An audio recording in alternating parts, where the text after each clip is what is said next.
The stale air of the airport terminal, 3 a.m., all flights canceled, tasted like recycled sorrow. Fluorescent lights, too bright and constant, hummed a low, unsettling song overhead, reflecting off the polished linoleum in long, empty streaks. I sat hunched in a row of molded plastic chairs. A forgotten backpack slumped at my feet, the only sound the distant, ghostly echo of a cleaning cart, and the occasional, hushed announcement that no one listened to anymore. My flight, like all the others, was grounded, a casualty of some unseen system failure. It felt less like an inconvenience and more like a cruel metaphor for my life. I hadn't slept in what felt like days. My eyelids scraped against my eyeballs, dry and gritty. The exhaustion was bone deep, a constant companion that had settled in after everything. The ache in my chest wasn't physical, not exactly, but it was just as real, a hollow space where something vibrant used to be. My gaze drifted across the deserted waiting area, past the darkened storefronts and the silent kiosks. Each vacant chair, each unlit screen seemed to mirror the emptiness I carried inside. I was adrift, a piece of debris caught in a quiet, indifferent eddy. A sliver of light from a security door caught my eye, then vanished. My stomach growled, a pathetic, lonely sound. I hadn't eaten since yesterday morning, but the thought of the overpriced, lukewarm coffee and stale pastry from the single open concession stand held no appeal. Nothing did, really. The future stretched before me like this endless, desolate terminal, vast, impersonal, and utterly without direction. My phone, clutched in my numb fingers, vibrated. It was an email sender unknown subject line, regarding the estate of Eleanor Vance. I almost deleted it. Spam, probably. But the name Vance snagged at something, a faint, distant echo from a childhood conversation I couldn't quite place. I tapped it open. The message was terse, formal, from a firm of solicitors I'd never heard of. It spoke of a recent passing, an unexpected inheritance, and an ancestral property I was now sole beneficiary of. My great-aunt, it claimed, though I had no memory of a great-aunt Eleanor. My parents, both gone now, had been quiet about their families, or perhaps I simply hadn't listened closely enough. The email mentioned a house, remote and unoccupied for decades, nestled deep in a region I vaguely recognized as being far, far from anywhere. It included an address, a set of coordinates, and an invitation to contact their representative. I read it 3 times, each word a dull thud against the wall of my apathy. Inheritance. Ancestral home. Unoccupied for decades. The words felt like they belonged to someone else's story, a dusty novel found in a forgotten attic. My life had been stripped bare, reduced to the contents of a single backpack and the gnawing ache in my chest, and now this. A house. A past I didn't know I had. He moved with an air of purpose that stood in stark contrast to the languid despair of the terminal. My eyes, accustomed to the dim, flickered as he approached, his gaze scanning the sparse occupants. There were only a handful of us, scattered like forgotten luggage. My heart gave a strange, unexpected lurch, a tiny flutter in the vast emptiness. He stopped a few feet from me. "Seth." His voice was low, polite, with a precise, almost clinical enunciation. I nodded, my throat suddenly dry. "That's me." He offered a brief, solemn nod in return. "My apologies for the late hour.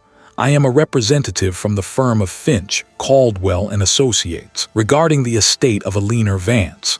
He held out a business card, embossed with an intricate, old-fashioned crest. "I understand you received our email." I stared at the card, then at his impassive face. "You came here." The question was stupid, I knew, but the absurdity of it all was overwhelming. This perfectly composed man, tracking me down in a deserted airport at 3 a.m., to deliver news about a dead relative I'd never heard of. Given the unique circumstances, he said, his gaze unwavering, we felt it best to deliver the preliminary documents in person. The property requires immediate attention. It is quite isolated, Mr. Seth, and has been left to the elements for a considerable time. There are certain liabilities. Liabilities. The word hung in the air, heavy and strangely ominous. My mind conjured images of crumbling plaster, sagging roofs, perhaps a garden choked with weeds. But the way he said it, the slight pause before the word, made it feel like something more, something deeper. He produced a thick manila envelope from his briefcase. Everything you need to begin the transfer of ownership is enclosed. Keys, property deeds, a preliminary inventory. A car has been arranged to take you directly to the property should you decide to accept. He paused, his eyes searching mine. It's a long drive, a very long drive. I took the envelope. It felt surprisingly heavy in my hands, a tangible anchor in my otherwise weightless existence. The paper was thick, cool against my skin. A car waiting to take me to a place I didn't know, a house I didn't want, for a life I hadn't planned. Seth as the sole living heir. Beyond that, the deceased left no further instructions or explanations. He looked past me towards the empty concourse. The car is waiting outside. I watched him go, the click of his shoes fading into the general hum of the terminal. I was left alone again, clutching the heavy envelope, the weight of a forgotten past suddenly pressing down on me. It was a key to a house I'd never seen, a house that had been waiting for decades. What kind of secrets did a place like that hold, hidden away for so long? A single, dull key, heavy and cold, pressed into my palm. I stood alone in the vast, echoing space of the airport terminal, 3 a.m. All flights canceled, the fluorescent lights humming a sickly yellow above me. The lawyer's footsteps had long since vanished, leaving behind only the ghost of their rhythm and the unexpected weight of my new inheritance. This house, this ancestral home I'd never known existed, felt less like an opportunity and more like a sudden, inescapable obligation. My determination, a fragile thing, had been born of a desperate need for a blank slate, a place where the recent past couldn't reach me. Now, in the dead quiet, it felt like a gamble. I found a transport service willing to make the journey, an older model sedan with a driver who said little beyond confirming the address.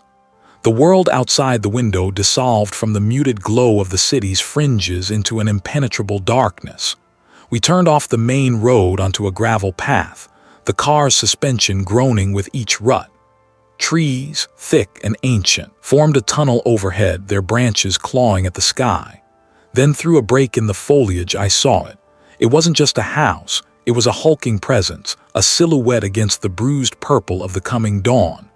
Gables and turrets jutted at odd angles like a collection of broken teeth. A rusty, wrought-iron gate, half swallowed by thorny bushes, stood ajar. He didn't offer to help with my single duffel bag, just nodded vaguely towards the imposing structure. I paid him, the crinkle of the bills unnaturally loud in the sudden quiet, and watched his taillights recede down the winding drive, leaving me utterly alone. The air was still, heavy with the scent of decaying leaves and something else, something metallic and faintly sweet, like old blood mixed with mildew. The ground under my worn boots crunched with dead autumn detritus. The gate groaned as I pushed it open further, a protest that echoed in the pre-dawn hush. The house loomed, larger now, more intricate in its decay. A broken shutter hung precariously from a second-story window, swaying almost imperceptibly in a breeze I couldn't feel. I climbed the 5 stone steps to the massive oak door, carved with elaborate, almost disturbing floral patterns. It slid into the lock with a rusty scrape, turning with surprising ease. A soft click. The door, heavier than it looked, resisted at first, then swung inward with a drawn-out groan that seemed to reverberate through the very foundations of the house. A blast of stale air, thick with dust and the unmistakable odor of aged wood and forgotten things, hit me. I pulled out my phone, its flashlight beam a weak, defiant spear against the gloom. The hall was vast, stretching into an unseen distance. Dust motes danced in the phone's beam, a silent, swirling snowstorm. The floorboards beneath my feet creaked, a sound that seemed to come from deep within the house itself, a sigh of ancient wood. I walked slowly, my footsteps muffled by a thick layer of dust. The walls were covered in faded wallpaper, once a vibrant floral, now a ghostly blur of greens and browns. I pushed open a door to my left. It led into what must have been a drawing room. Shapes of furniture, shrouded in white sheets, loomed like silent specters. As I moved deeper into the room, my phone beam catching on a dust-covered grand piano, I heard it. A faint scraping sound like fingernails dragging across stone coming from somewhere above me. I froze, listening. The house was silent again, save for the frantic beat of my own heart. It must be the wind, I told myself, a loose branch against the roof, or just the house settling, a natural consequence of age and neglect. My breath plumed in the cold air. But then, a flicker. At the very edge of my vision, near the shrouded fireplace, I saw a movement. My head snapped around, but there was nothing. Had I imagined it? My eyes felt heavy, tired from the sleepless night. I took a deep, shaky breath, pushing the unease down. It was just a house. An old house. My house. I was tired, my mind playing tricks. I needed to find a bedroom to get some rest. As I stepped back into the hall, my phone beam swept across the wall opposite the drawing room door. There, almost hidden behind a tall, dust-laden console table, was another door. Just a heavy, rusted iron latch, secured by a thick, antique padlock. My beam illuminated a small, engraved brass plate beside it, barely legible beneath layers of grime. I knelt, wiping away the dust with my sleeve. What was behind that door? And why was it locked so thoroughly with such an ominous warning?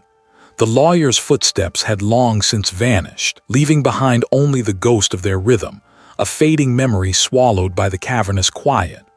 I had nowhere else to go, no other option. The key, an anchor in the emptiness, promised a destination, however uncertain. Hours later, the sun, a weak smear of orange and gray, began to stretch across the horizon. I found a regional bus, its worn seats smelling faintly of stale coffee and damp wool, heading vaguely in the right direction. The journey was a blur of roadside towns, skeletal trees, and an increasing sense of removal from anything familiar. Each mile pulled me further from the world I knew, deeper into a landscape that felt forgotten. The bus finally deposited me at a crossroads marked only by a leaning signpost, its paint long peeled away. The driver simply grunted and pulled away, leaving me on a gravel shoulder with my single duffel bag, the silence of the countryside pressing in. A narrow, unpaved road, little more than a track, wound into a dense thicket of pines. This, I knew, was it. It carried the scent of pine needles, damp earth, and something else, something metallic and old. The road seemed to go on forever, twisting deeper into the woods, the trees growing taller, their branches interlocking overhead like the ribs of some ancient, petrified beast. Then, through a sudden break in the canopy, I saw it. The house. It wasn't just old, it was a monument to decay. A grand, Gothic silhouette against the pale sky, its windows like vacant eyes, its porch sagging like a broken jaw. A tangle of overgrown vines, thick as my arm, wrestled with the walls, pulling at the eaves, threatening to reclaim the structure entirely. It looked less like a home and more like a slumbering titan, waiting to be roused. The key, the dull, heavy key, felt impossibly light in my hand as I approached the massive front door. The lock groaned in protest as I turned the key, a sound like a dying animal, and the door swung inward with a slow, agonizing creak.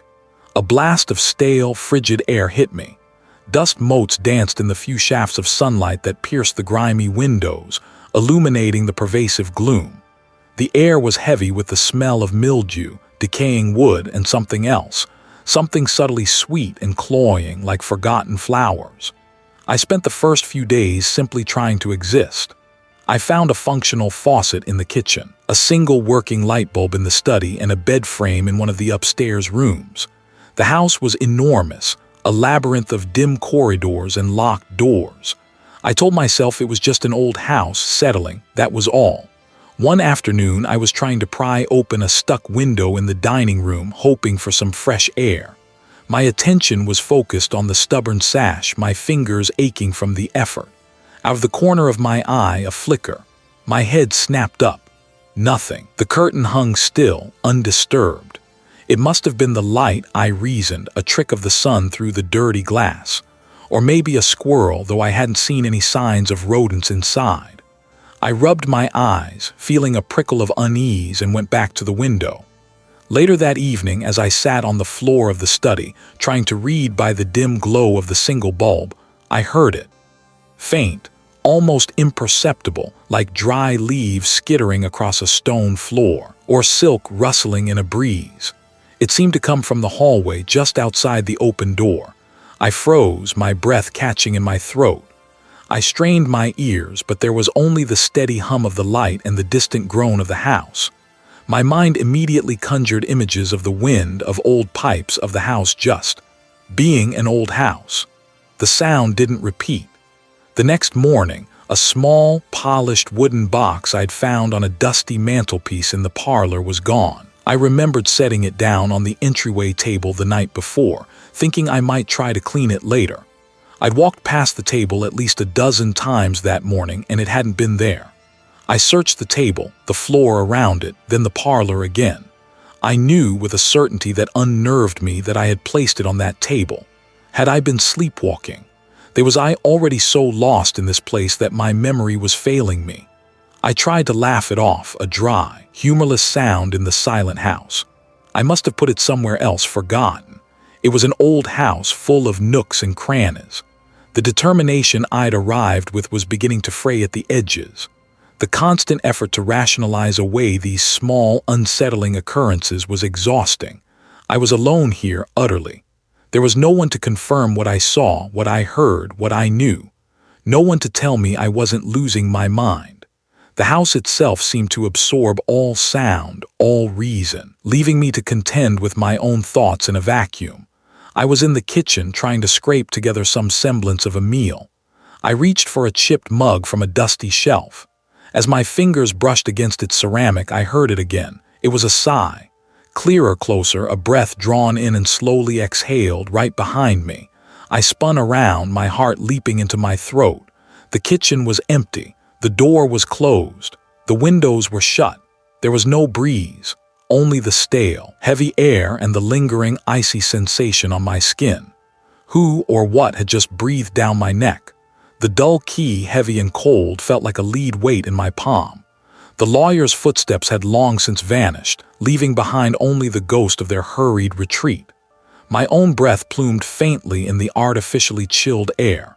It pressed in, a silent forecast of the isolation awaiting me. My determination, a brittle shield against the gnawing emptiness inside me, hardened. There was no turning back. This house, this unknown inheritance, was my last anchor. I found a rental car agency still open, the attendant a spectral figure behind smudged glass. The drive was a blur of highway and then increasingly narrow, unpaved roads. The landscape flattened, then rose into low, forested hills. The air grew cooler, carrying the scent of damp earth and pine. Hours later, as the first bruised light of dawn smeared the sky, the road narrowed to little more than a dirt track, and then I saw it. A silhouette against the bruised morning, clawing at the sky, the house. Larger than the grainy photos had suggested, more imposing, more broken. The porch listed to one side, its railing splintered like rotten teeth. A stone path choked with weeds led to a front door that looked like it had weathered a century of storms. The key slid into the lock, a perfect, satisfying click. The door, surprisingly, opened with only a faint groan, exhaling a breath of stagnant air, dust, and something else. A faint metallic tang like old pennies in damp soil. Inside, the gloom was immediate and profound. High ceilings swallowed the meager light filtering through grimy windows. My footsteps echoed, each sound magnified, swallowed, then returned in a faint, unsettling sigh. I moved through the downstairs, a slow, deliberate patrol. The living room, a skeletal remains of comfort, held a fireplace choked with soot. The kitchen, a relic of a bygone era, featured a cast-iron stove and a pump at a dry sink. Every surface was coated in a fine, powdery film. It was sharp, distinct, like stepping into a freezer compartment. I stopped, my breath catching. My rational mind immediately supplied draft. An old house, of course, there would be drafts, but the air around me was still. No curtain stirred, no window rattled. I tried to shake it off, my determination a stubborn shield. I found an outlet in the study that still worked and plugged in my laptop. The internet connection, surprisingly, was strong enough for basic searches. My fingers flew across the keys, typing in the house's address, its history, names of previous owners. The results were sparse at first, then a few local historical society pages popped up. While the laptop hummed, I started exploring the house more thoroughly. Upstairs, the floorboards creaked under my weight, each grown a complaint. I found a master bedroom, vast and empty, and several smaller rooms. In one, a child's room perhaps, a rocking horse stood frozen mid-rock, its paint chipped, one glass eye missing. As I reached for it, a faint scratching sound came from behind the wall directly beside me. It was too soft to be a mouse, too deliberate to be the house settling. It sounded like fingernails, tiny and sharp, dragged across plaster. My hand froze in midair. I strained my ears, holding my breath. Nothing, only the thrum of my own pulse. The air here was heavy, thicker than downstairs, as if saturated with forgotten sighs. A profound sense of being observed settled upon me, a weight on my shoulders. I felt my skin prickle, the hairs on my arms rising without conscious command. My throat tightened. I knew with a certainty that bypassed logic that I was not alone. Back in the study, I found a dusty, leather-bound ledger tucked away in a drawer of an old desk. Its pages, brittle and yellowed, listed dates and names meticulously recorded. They weren't financial records. They were more like a family register, a chronicle of births, marriages, and disturbingly, a disproportionate number of deaths, many marked with terse, unsettling phrases: succumbed to melancholia, lost to the woods, found gone. One entry, dated nearly a century ago, simply read, Elias, vanished. The house claims another. As I read that, the faint scratching sound returned, this time from the ceiling directly above me. It was louder, more insistent. Scratch, scratch, scratch.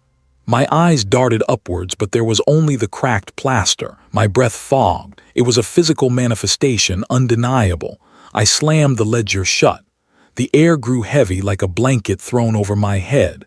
This wasn't just an old house settling. This wasn't a draft. Something was here. Something that had seen Elias vanish. Something that had claimed another. The scratching intensified, a dry, insistent rasp against wood or plaster directly above my head. Scratch, scratch, scratch. My eyes locked onto the ceiling, tracking the sound as if the very plaster might give way. The cracks spiderwebbed across the faded paint, ancient and brittle. A localized cold had indeed intensified, no longer a chill at my ankles but a heavy, frigid pocket of air that seemed to press against my chest, making my breath catch. My skin prickled, the tiny hairs on my arms standing rigid. I stood there, frozen, the old newspaper article still clutched in my hand, its edges crinkling under my grip. The silence that followed the last scratch was far worse than the sound itself. It was a thick, suffocating quiet, as if the house itself were holding its breath, waiting for me to make a move. My own heart hammered, a frantic drum against my ribs. I wanted to run, to scream, but something held me fast, a terrible curiosity. This house, this place, it wanted me to dig. It wanted me to know. I wouldn't just be another victim, I would understand. I didn't sleep that night, not truly. The old article about the former occupant, a recluse found unresponsive in his study, kept replaying in my mind, or perhaps an invitation. The next morning, exhaustion weighed on me, a physical ache in my bones, but my determination hadn't waned. If anything, it had sharpened into a desperate need for answers.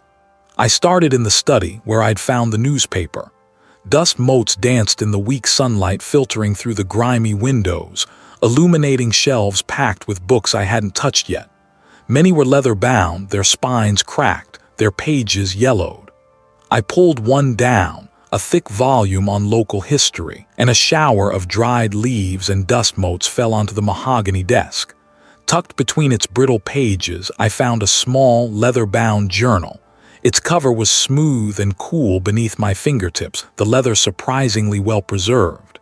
The journal belonged to an ancestor, a woman named Eleanor. Her script was delicate, looping, fading in places. Her initial entry spoke of the beauty of the landscape, the peace of the isolated property. But then, a subtle shift. Her husband, she noted, had grown distant, his eyes often vacant, staring at unseen things in the corners of rooms. He started talking to himself, long, rambling conversations with empty air. He became obsessed with locking doors and windows, then just as quickly forgot why. He stopped eating. He stopped sleeping. The figures in the peripheral, the ones that drain the color from the world. He tries to tell me, but the words catch in his throat, replaced by a terrible gurgling sound. I fear I am next.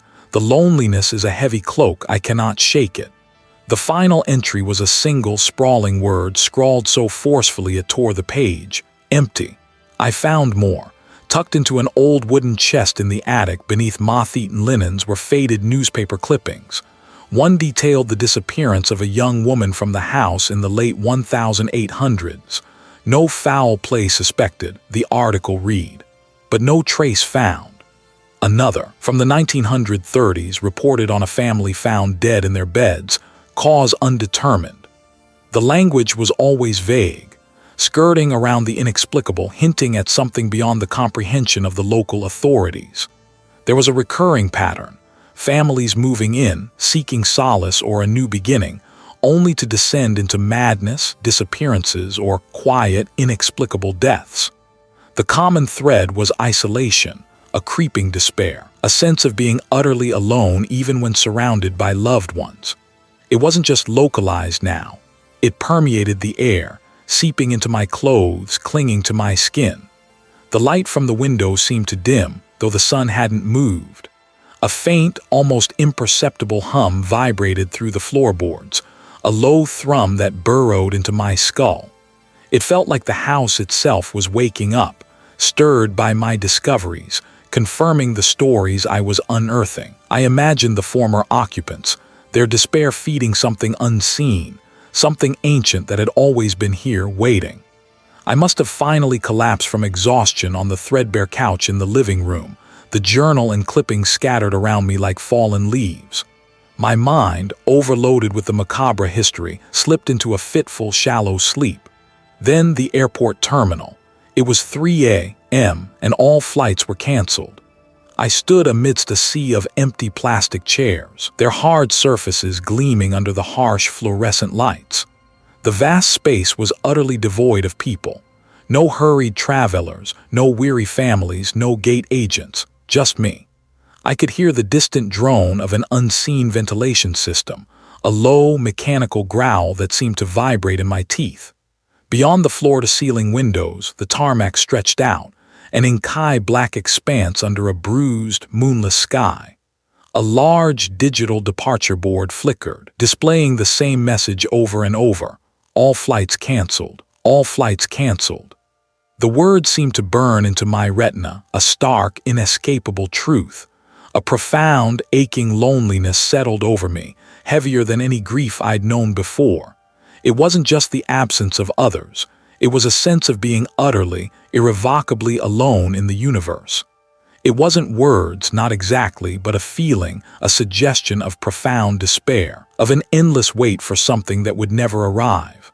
I looked down at my hands and they seemed translucent, almost not my own. My reflection in the polished floor showed a gaunt, terrified face, eyes wide with a desperate plea.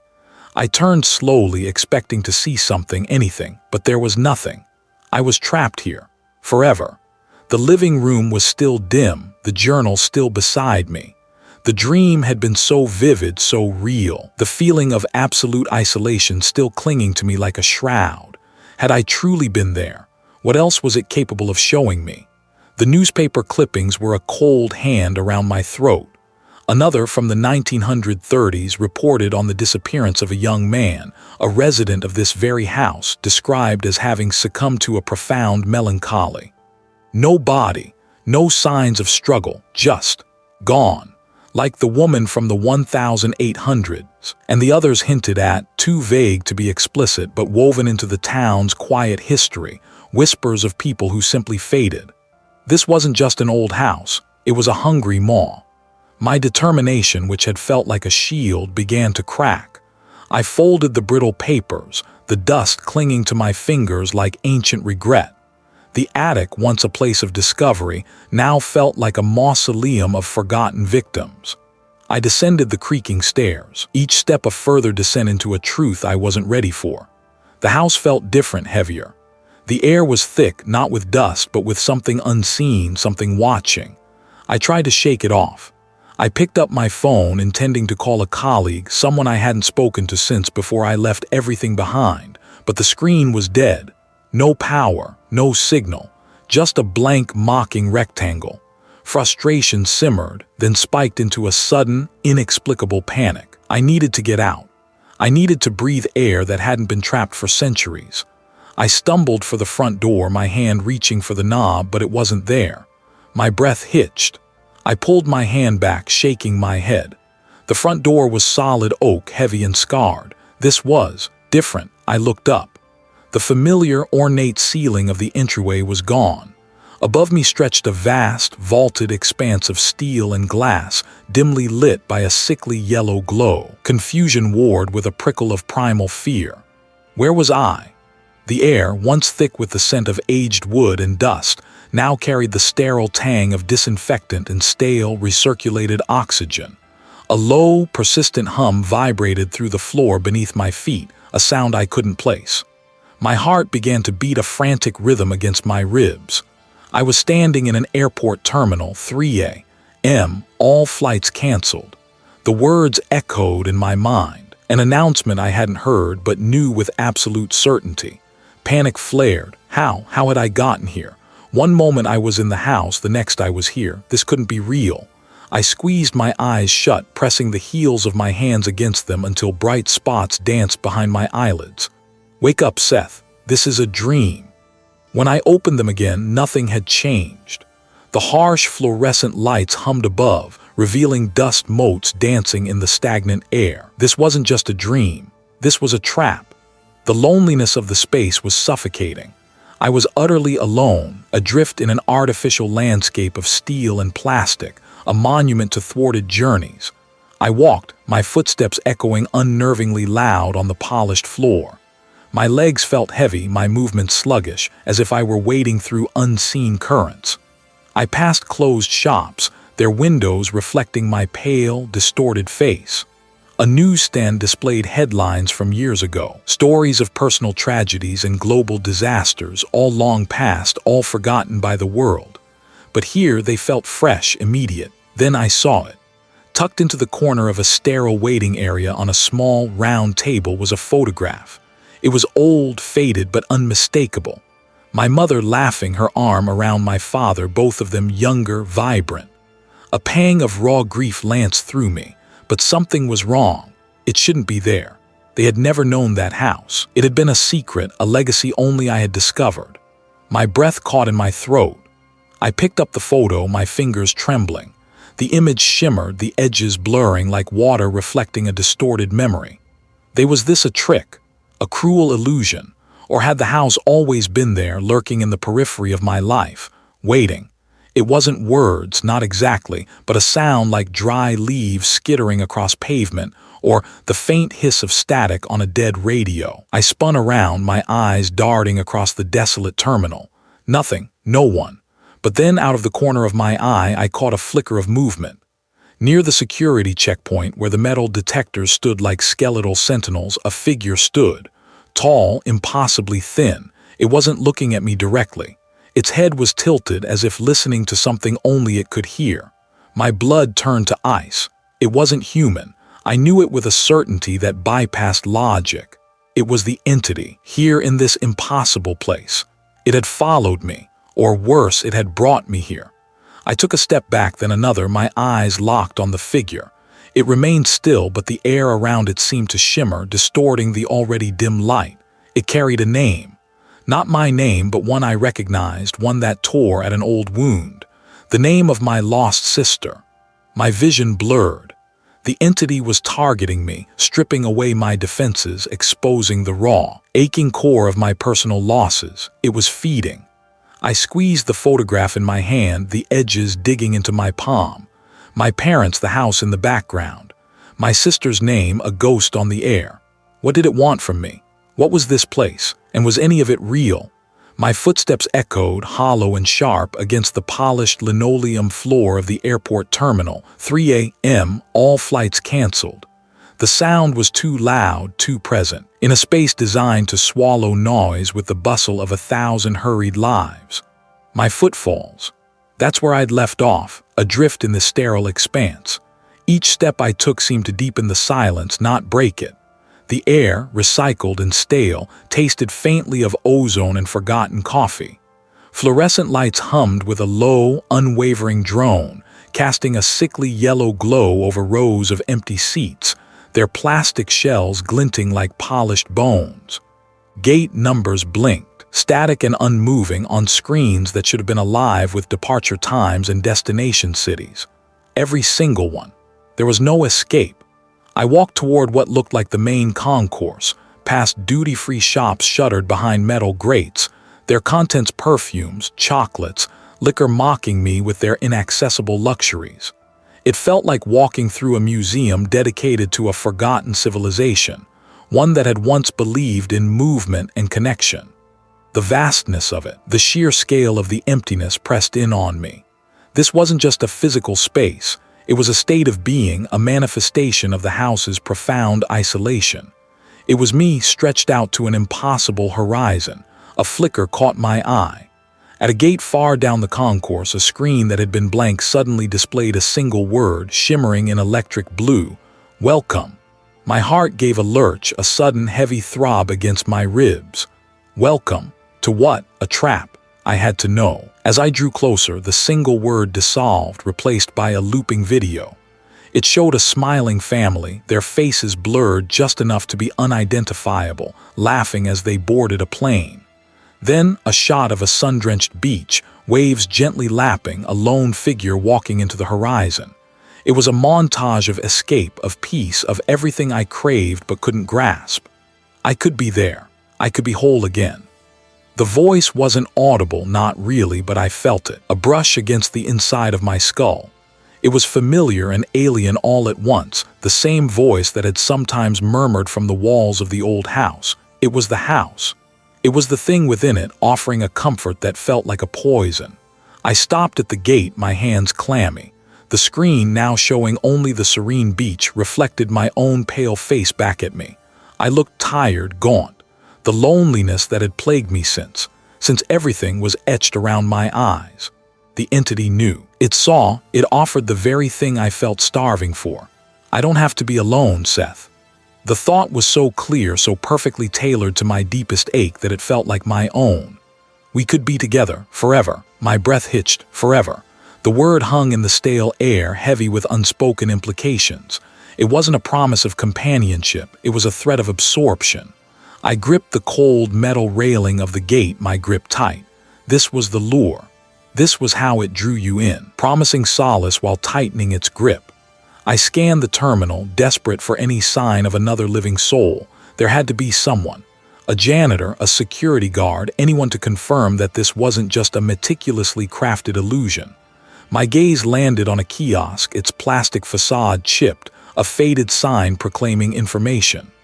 Behind it, a figure. My heart leaped. A flicker of hope, sharp and sudden.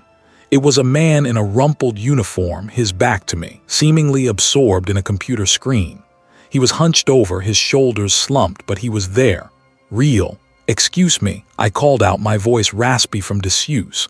The sound felt pitifully small in the vast space. The figure didn't move. I walked towards him, my steps quicker now, a frantic energy surging through me. "Sir, I need help. I don't know where I am, how to get out of here." As I approached the counter, a faint, metallic smell, like old blood mixed with disinfectant, pricked at my nostrils. It was subtle, almost imperceptible, but it made the hairs on my arms stand up. I stopped a few feet away. "Hello." I tried again, my voice softer, more cautious. Slowly, the figure turned. It wasn't a man, not exactly. The uniform was correct, the cap askew, but the face. It was indistinct, blurred, like an old photograph that had been left in the sun. No discernible features, just a vague impression of eyes, a nose, a mouth, all indistinct, shifting. And yet I felt it looking at me. It lifted a hand, a gesture that was too slow, too deliberate. The hand was pale, almost translucent, and on its palm a single, perfectly formed black feather rested. It was small, delicate, yet impossibly heavy with meaning. Ire exactly where Ire meant to be. The figure's head tilted, an unnatural angle. It extended the hand, offering the feather. This wasn't help. This was another invitation. A deeper one. What would happen if I took it? What would happen if I didn't? I stood there, frozen, staring at the blurred face, the offered feather, and the vast, silent terminal that stretched endlessly behind it. Was this the end of the journey, or just the beginning of a different kind of imprisonment? I stood there, frozen, a silhouette against the dim hallway light, held out the feather. A black barb, impossibly long, impossibly still. It wasn't an offer of solace. It was an invitation, yes, but to what? To surrender? To join? My mind screamed for me to take it, to end the uncertainty, to embrace whatever twisted promise it held. But a deeper, more primal part of me recoiled. This wasn't a choice, it was a trap. My breath hitched. The air in the hallway, already heavy with the scent of damp earth and something else, something cloying and ancient, grew impossibly thick. My lungs burned. A single, desperate thought cut through the terror. Run. I didn't stop to pack. I didn't grab anything beyond the keys already clutched in my trembling hand. The front door of the house, usually so stubborn, seemed to sigh open with a gust of unseen wind as I shoved it. The night air hit me, cold and sharp, a welcome shock after the oppressive warmth within. I stumbled down the porch steps, my feet finding the gravel path almost by instinct, and yanked open the car door. The engine sputtered to life on the first try, a small miracle, and I didn't look back. Miles stretched into hours. The digital clock on the dashboard crawled past 2 a.m., then 2:30. Each mile widened the gap between me and the ancestral home, and with it, a fragile sense of relief began to unfurl in my chest. I was getting away. I was leaving it all behind. I kept telling myself it was over. I was free. I drove until the first signs of dawn began to paint the sky a bruised purple. My muscles ached, my eyes burned, but I kept pushing, fueled by the desperate need for light, for people, for any proof that the world outside still existed as I knew it. When I finally saw the signs for the regional transport hub, a concrete monolith rising from the flatlands, a wave of exhaustion, profound and debilitating, washed over me. I navigated the deserted access roads, pulled into the cavernous parking structure, and stumbled out, my legs stiff, my mind a jumble of fractured images. The sliding doors hissed open, revealing the cavernous expanse of the airport terminal. 3 a.m., all flights canceled. The words on the illuminated departure board, stark white against black, hit me like a physical blow. All flights canceled. A storm, the small print explained, a sudden, unexpected blizzard that had swept through the region hours ago. Trapped, I wasn't free. I was just in a different cage. The terminal was vast and eerily quiet. A few scattered figures, a weary cleaning crew pushing a humming machine, a solitary traveler slumped in a plastic seat, head bowed, seemed like props in a forgotten play. Their movements were slow, almost dreamlike. The usual cacophony of an airport, even a quiet one, was absent. There was no distant loudspeaker announcement, no hurried footsteps, just the low, almost imperceptible thrum of the building itself. Then I smelled it. Beneath the faint scent of stale coffee and industrial cleaner, a deeper, more pervasive aroma began to assert itself. Damp earth, decaying wood, the unmistakable, cloying sweetness of something ancient and dying. It was the scent of the house. I squeezed my eyes shut, then opened them again, scanning the polished floors, the soaring ceilings, the rows of empty check-in counters. Nothing. Just the vast, sterile space. But the silence was different now. The ambient hum of the terminal seemed to stretch, to warp, becoming a low, resonant thrum, like something immense breathing just beyond my perception. The solitary traveler in the plastic seat, who had been perfectly still, began to twitch, a subtle, repetitive movement of their head, a slow, continuous bobbing.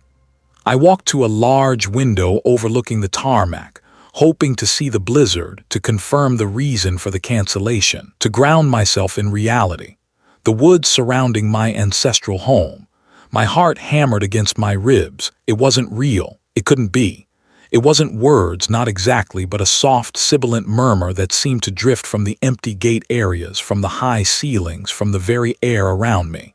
It was the sound of dry leaves skittering across a wooden floor, of old fabric rubbing against itself. It was the sound of the house. And then it came.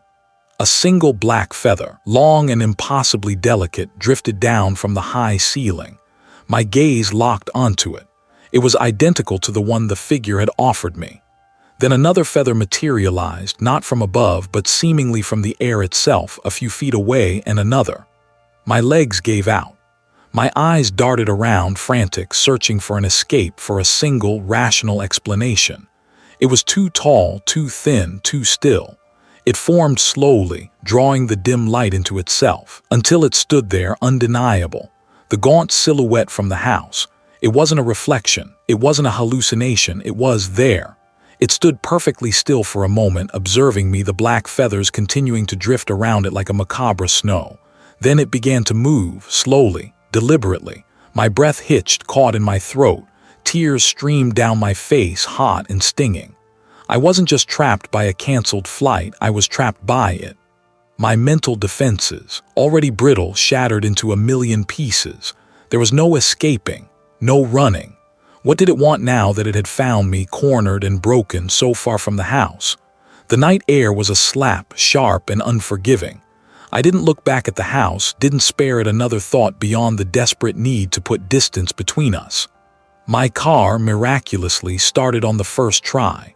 The engine coughed, then roared to life, a comforting rumble against the frantic beat of my own heart. I shoved the gear into reverse, gravel spitting under the tires, and tore down the long, winding drive. The road was a blur of black asphalt and skeletal trees. Headlights cut through the oppressive darkness, illuminating nothing but the path ahead. My hands gripped the steering wheel so tightly my knuckles ached, white against the pale skin. Every shadow in the rearview mirror seemed to writhe, every rustle of leaves a whisper of pursuit. I drove until the gas gauge dipped dangerously low, until the sun began to paint the eastern sky in bruised purples and grays. I drove until the fear in my gut turned into a dull, throbbing ache of exhaustion.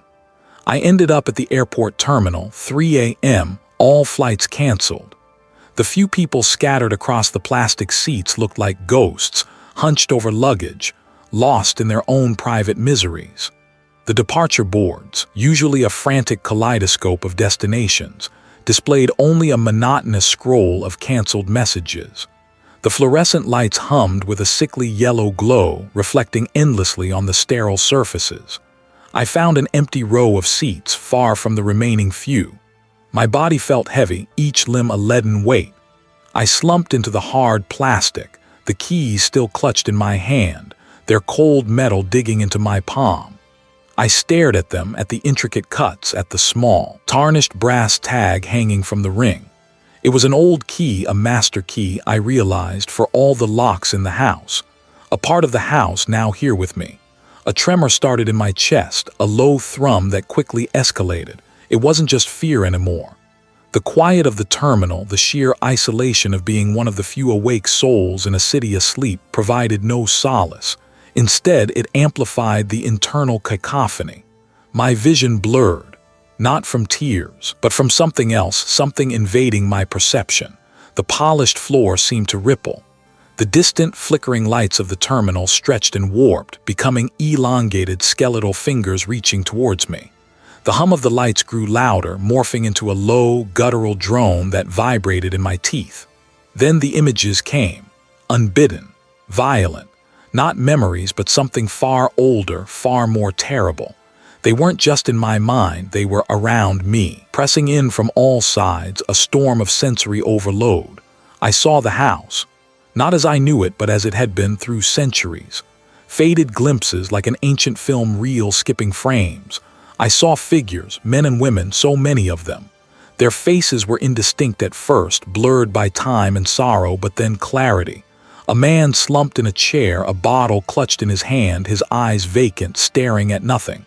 Their grief, their loneliness, their despair. It wasn't just felt by them, it was eaten. I saw it not metaphorically but literally.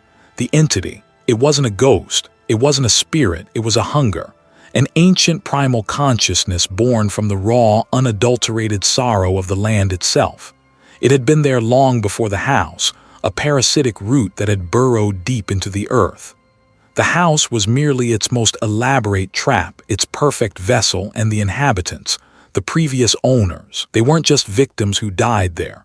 The horror, the true, unspeakable horror of it all, they hadn't simply perished. They had been absorbed. I saw them. The woman, the man, the child, their forms becoming translucent, their features melting, dissolving, not into dust, not into air, but into the very stone and timber of the house. Their despair, their loneliness, their essence, it was consumed, digested, recycled. Their minds, however, their awareness remained, trapped, conscious, forever feeding the insatiable hunger of the entity. They weren't ghosts, they were the house. I wasn't meant to die in that house. I was meant to become part of it. My mind, twisted and broken by despair, would be another brick in its wall, another shadow in its corners, another whisper in its endless, hungry breath. My consciousness, my very soul, would be trapped, feeding its existence, an eternal echo of my own consumption. The revelation hit me with the force of a physical blow. I gasped, a ragged, strangled sound. The keys slipped from my fingers, clattering on the polished floor. The drone in my ears intensified, then snapped back into the mundane hum of the terminal lights. I was outside the house, yes, but the truth was inside me now, implanted, irreversible. How do you fight something that isn't just in the house, but is the house? How do you escape a prison where the bars are made of the very souls of its victims? The road out of there was a blur, a black ribbon unspooling beneath my tires. I drove. I didn't think about how fast, only that the house was shrinking in my rearview mirror, becoming a dark, indistinct smudge against the fading stars. The engine's rumble, once a comfort, was now a frantic beat, pushing me forward, away. Every mile was a victory, every distant streetlight a beacon. I gripped the steering wheel, gripped tight, a tremor running through my arms. This was it. This was my escape. I had seen the true face of that place, the way it twisted things, and I wasn't going to be another victim. My mind, I told myself, was still my own, my will unbroken. I drove until the first hints of dawn smudged the horizon, painting the sky in sickly greens and purples. My eyes burned, but I refused to stop. Sleep felt like surrender. I pushed the car harder, fueled by a desperate, fragile hope. The plan was simple: get as far away as possible, then fly. Disappear. Rebuild somewhere new, somewhere the shadows couldn't reach. When I finally pulled into the parking lot of the airport, the morning was still a bruised, pre-dawn gray. The air here felt different, crisp, clean, devoid of the clinging scent of damp earth and decay that permeated the house. A fresh start. I left the car, keys still in the ignition, and walked into the building, my legs stiff, every muscle protesting the long drive. The automatic doors hissed open, sucking me into a cavernous, strangely quiet space. The sight that greeted me in the airport terminal, 3 a.m., all flights canceled, was like a punch to the gut. The vast hall, usually bustling with the frantic energy of travelers, was almost entirely deserted. Fluorescent lights hummed overhead, casting a sterile, sickly glow on the polished floors. Rows of empty plastic seats stretched out, reflecting the harsh light. A lone cleaning crew worker pushed a wide mop across a distant section, the squeak of rubber the only sound besides the low, persistent hum of the ventilation system. All flights canceled. The words echoed from a small, blinking digital sign above a vacant check-in counter. My eyes scanned the departure board. Every single flight to every single destination, marked with the same stark red letters. Canceled, not delayed. Canceled. There wasn't a cloud in sight. This wasn't bad luck. This wasn't a coincidence. My chest tightened, a familiar pressure building like a hand slowly closing around my lungs. I remembered the way the house had toyed with me, twisting my perceptions, isolating me. This was the same tactic, just on a grander scale. It had anticipated my move. It had known I would try to flee, and it had laid its trap. My determination, so fierce just hours ago, began to fray at the edges. My escape, my desperate scramble for freedom, had led me right into a corner. The entity didn't need to be physically present. It just needed to engineer my despair. And here I was, trapped, exhausted, and utterly alone, exactly as it wanted me. A flicker in my peripheral vision. I snapped my head up. Nothing. Just the endless rows of empty seats reflecting the sickly light. But the feeling persisted, a prickle on my neck, the sensation of being watched, studied. I knew this feeling. It was the same silent scrutiny I'd felt within the house, the unseen presence that had always been there, just beyond the reach of my senses. It wasn't just in the house anymore. It had followed me, or perhaps, more terrifyingly, it had never been confined to the house at all. My gaze fell upon a discarded newspaper on the seat beside me. The date was yesterday. The front page screamed headlines of local news, but my eyes were drawn to a small article tucked away on an inside page. Local manor declared uninhabitable after structural collapse. It was a picture of the house, my house, or what was left of it. The roof had caved in, walls crumbled. It looked like an ancient ruin devoured from within, but I had driven away from it just hours ago. It had been whole, standing, menacing, but whole. My mind reeled. Had I dreamt the drive? Had the entity twisted my perception of the house itself? Was it possible that I had never truly left, that I had been driving in circles within some elaborate illusion, only to arrive at this empty terminal, a stage set for my final collapse? The article was real, tangible. I could feel the coarse paper beneath my fingers. But the memory of leaving the house, vibrant and intact, was just as real. Which one was the lie? A wave of nausea washed over me. I pressed my palms against my eyes, trying to clear the static in my brain. The entity didn't just feed on loneliness and grief. It fed on the erosion of sanity, on the destruction of what was real, and it was doing a magnificent job. It was a concept, a state of being, a prison built from my own mind. I opened my eyes, the terminal still stretched before me, vast and echoing. The cleaning worker had disappeared. Now the silence was absolute. My heart hammered against my ribs, a trapped bird. If the house was a ruin and I had driven away from it, then where had I come from? And what did that make this place? The engine's frantic beat had faded into a dull thrum, then silence. I didn't remember turning off the ignition. I didn't remember pulling into the parking structure, the endless concrete levels swallowing the last vestiges of moonlight. My last coherent thought had been the shrinking house in the rear view, a dark stain on the horizon. Now I was here, adrift in the vast, echoing expanse of the airport terminal, 3 a.m., all flights canceled. The air was frigid, tasting of disinfectant and stale coffee. Fluorescent lights hummed overhead, casting a harsh, unwavering glare that bleached the color from everything. Rows of empty plastic seats stretched out like skeletal fingers, reflecting the sterile glow. I stumbled, my legs stiff and unresponsive, towards a massive display board. The digital text, a stark white against the black screen, confirmed it. All flights canceled. A laugh, raw and broken, tore from my throat. It didn't sound like me. It was a dry, rasping sound like dead leaves skittering across pavement. Not here, not anywhere. It pressed in on me, amplifying the frantic beat that had taken root in my skull. My vision blurred at the edges, the harsh light seeming to pulse, to breathe. A tremor started in my hands, a fine, almost imperceptible vibration, then spread through my arms, my chest, my entire frame. It was it. The thing I had fled, it had followed, or perhaps it had been inside me all along. It wasn't a physical sensation, not entirely. I thought I could leave me.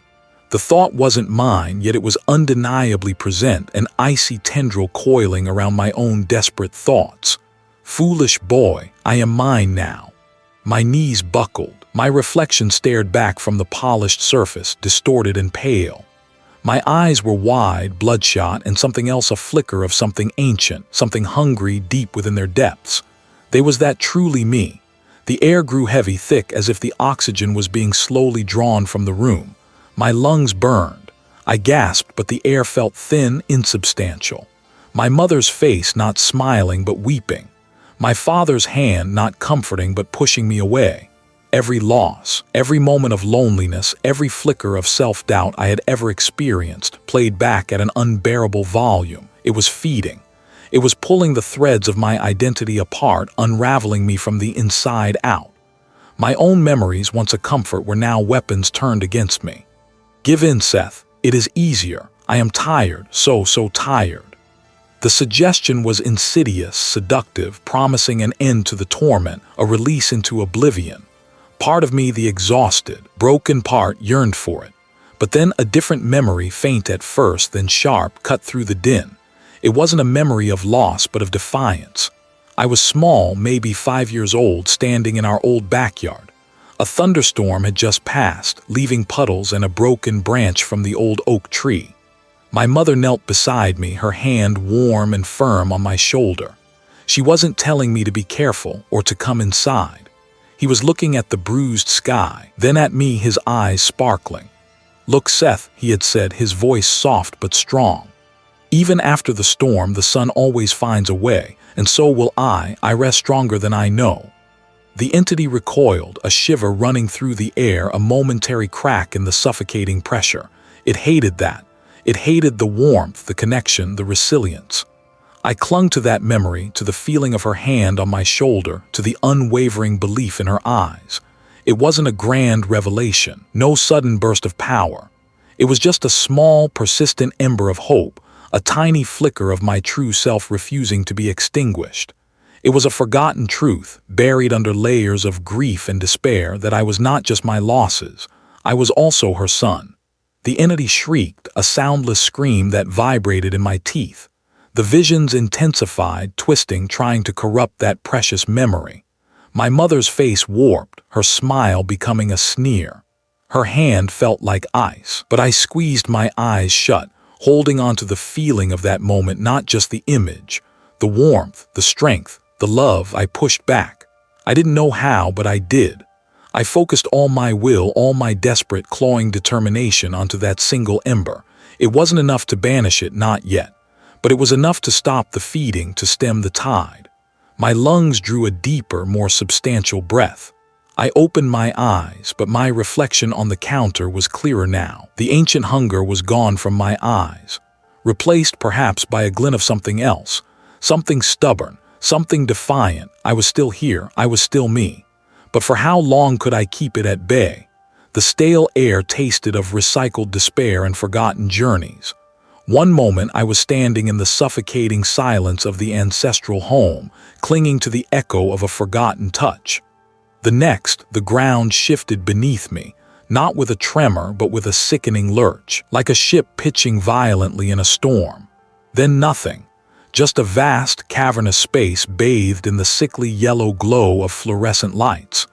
I was in an airport terminal, 3 a.m., all flights canceled. The announcement board above flickered, a mosaic of red canceled notices, every single one. The metallic tang of disinfectant hung heavy, overlaying the faint, cloying sweetness that was the entity's signature.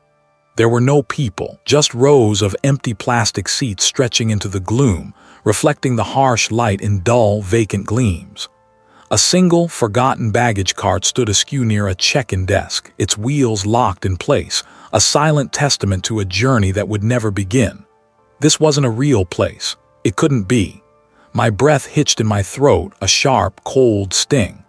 This was its trap, a perfect crucible of isolation.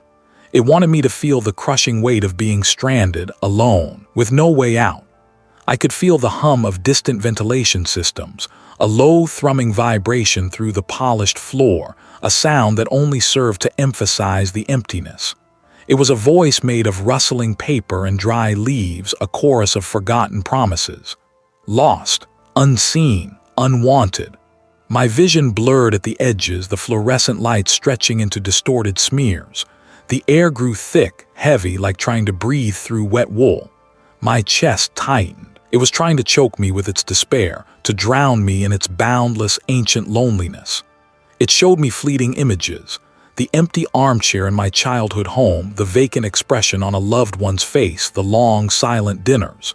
Each image was a precise, agonizing jab. It knew my wounds, it always had, but I remembered the warmth. The faint, persistent warmth of that shared moment, that connection, that defiant spark. It had hated that. My voice sounded thin, swallowed by the vastness. I won't let I. The terminal seemed to stretch, the walls receding into an impossible distance. The canceled signs on the board multiplied, flashing faster, each blink a tiny, mocking laugh. The plastic seats began to creak as if settling under invisible weight, a symphony of phantom passengers. A breath, and I am eternal. My knees felt weak, threatening to buckle. My skin crawled, 1,000 tiny pinpricks of icy fear. I could feel its tendrils, not physical but energetic, probing at my mind, seeking out any crack, any fissure in my resolve. It wanted to consume the last vestiges of who I was, to add my despair to its endless hunger. It wanted me to give up, to lie down among these empty seats and simply cease. But I had seen its nature. It fed on desolation. It thrived on the absence of light, of warmth, of connection. It was a parasite, and like any parasite, it needed a host. My host. And the house, anchor. My hands clenched into fists, nails digging into my palms. The small pain was a grounding force. It was a defiant flame against its icy dominion. "You are not eternal," I choked out, my voice gaining a desperate strength. "You are bound, bound to grief, bound to the house. I won't be your despair." The entity shrieked, a soundless scream that vibrated through my bones, rattling my teeth. The fluorescent lights flickered violently, some exploding with soft pops, plunging sections of the terminal into deeper gloom. The air grew impossibly heavy, pushing down on me, trying to pin me to the ground. I felt a sharp, burning pain in my chest, as if a frozen hand had reached in and squeezed my heart. It was fighting back, twisting my perceptions, trying to break my focus. It threw more images at me. Myself, old and withered, alone in that decaying house, forgotten, consumed. I closed my eyes for a split second, forcing the images away, and focused on the warmth, on the connection. The entity hated it. It recoiled. I felt the pressure ease just a fraction. This was its weakness. My understanding was my weapon. I had to sever its link, not just to me, but to its anchor, to the very foundation of its existence. The house. I opened my eyes, the airport terminal still stretching around me, but now a faint, almost imperceptible shimmer began to ripple through the air, like heat haze above asphalt. The floor beneath my feet felt less solid. "I reject you," I declared, my voice hoarse but firm. "I reject the loneliness. I reject the grief. I reject the despair." The entity roared, a sound that was more sensation than noise, a tearing of the fabric of this false reality. The entire terminal began to shudder, the ceiling tiles cracking, dust sifting down. The canceled signs shattered, raining tiny shards of plastic. It was a desperate, enraged thrashing. It was losing its grip. I pushed every ounce of my will into that rejection, into that tiny, burning ember of hope, and I imagined severing it, a clean cut, not with a blade but with the sheer force of my refusal. The terminal groaned, a sound of immense structural stress. The floor buckled, a wave passing through the polished concrete. My teeth chattered uncontrollably. I could feel my own energy draining, a fierce battle for my very soul. Had I truly cut it? Was it enough? I wouldn't let it. The sound tore through me, not just my ears, but my very bones. It was a scream of raw, frustrated hunger, a sound that vibrated the fillings in my teeth and made my vision blur at the edges. The airport terminal, 3 a.m., all flights canceled. It buckled and groaned around me. Cracks spiderwebbed across the ceiling, releasing plumes of fine, gritty dust that stung my nostrils and coated my tongue. The canceled signs, those mocking declarations of stasis, exploded one by one, showering the desolate space with tiny, sharp plastic shards. Each shattering pop was a whip crack, an exclamation point on the entity's rage. The floor beneath my feet convulsed. I stumbled, my knees threatening to give way, but I dug my heels in. My eyes, burning from the dust and the sheer intensity of the moment, darted around the collapsing illusion. This wasn't real. None of it.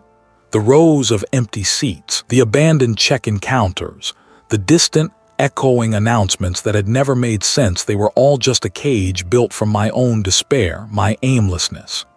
This thing, this parasite that had clung to me since I stepped into the house, was thrashing, trying to drag me deeper into its manufactured gloom. It wanted me to give up, to surrender to the endless waiting, the perpetual cancellation of life. A segment of the ceiling above me ripped free, plummeting to the polished floor with a deafening crash. A blast of stale, cold air rushed past, carrying the scent of damp concrete and something else, something metallic and ancient like rust and old blood. My heart hammered against my ribs, a frantic drumbeat demanding escape, but my mind, for the first time in weeks, was clear. I saw the trick. I saw the lie.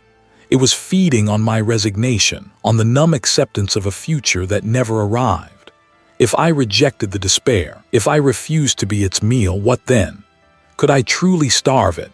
I closed my eyes, the collapsing world a maelstrom of noise and sensation. I pictured the house, not as a decaying tomb, but as a structure I could reclaim.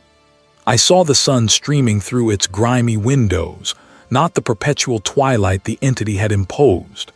I felt the rough texture of its stone walls under my fingertips, not the slick, artificial sheen of the terminal's plastic and steel. I thought of the weight of the old key in my palm, the certainty of the lock turning. This was my house. This was my life, not this purgatory. A final, devastating roar erupted, louder, closer, as if the entire terminal was splitting apart at the seams. It was a sound of pure, agonizing loss, a dying gasp from something immensely powerful yet suddenly vulnerable. The pressure in the air became unbearable, pressing down on me, trying to crush me. I gasped, my lungs burning, but I held onto the image of the house, of my house, as a place of defiance. I wouldn't be its meal, I wouldn't. I felt a tearing, a violent, wrenching sensation like a hook being ripped from my flesh. Then silence, a heavy, absolute silence. I opened my eyes. The airport terminal, 3 a.m., all flights canceled, was gone.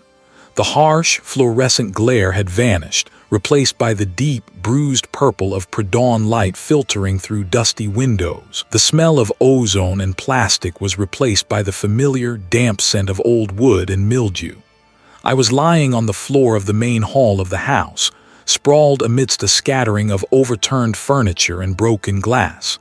My head throbbed, a dull, insistent ache behind my eyes. My body felt like it had been run over by a truck, every muscle screaming in protest. A faint tremor ran through the floorboards, a distant echo of the entity's final thrashing, or perhaps just my own nervous system recalibrating. The house was still standing. More than that, it felt different. The air felt lighter, thinner, though still heavy with the dust of ages. One of the tall, narrow windows was shattered, a jagged hole staring out into the pre-dawn gloom, a sliver of true sky visible. The entity's rage, its desperate attempt to hold onto me, had manifested not just in my mind, but had torn at the very fabric of the house itself. I pushed myself up, my limbs stiff and protesting. My shirt was damp with sweat, clinging uncomfortably to my skin. My mouth was dry, tasting of dust and fear. I glanced at my hands, expecting to see them aged, withered, but they were still my own, trembling slightly. The entity hadn't consumed me, not entirely. Was it truly gone, or merely dormant, licking its wounds, waiting for the next flicker of despair? I walked slowly through the damaged hall, the crunch of broken glass under my worn boots the only sound. The grandfather clock lay on its side, its face shattered, the hands frozen at an impossible time. A heavy tapestry had been ripped from the wall, revealing a section of damp, crumbling plaster beneath. The house bore the scars of a battle, a desperate struggle that had been fought not with fists or weapons, but with will and despair. It felt empty now, but not truly clean. The entity hadn't been a monster with claws or teeth. It had been something far more insidious.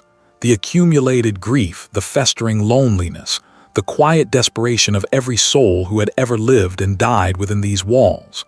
It had been a psychic parasite born from the house's history, feeding on the sorrow of its inhabitants. It had twisted my perceptions, blurred the lines of reality, and almost swallowed me whole. Now it was weakened, perhaps shattered, its connection to me severed, but the source, the house itself, remained. I reached the front door, the heavy oak still intact. I could leave. I could walk away, drive until the house was nothing but a distant memory, a nightmare I had woken from. But the thought felt wrong. This wasn't just a house. It was a part of me now, a crucible I had survived. And I had inherited it. It was mine. What did I do with a victory that tasted so much like ashes?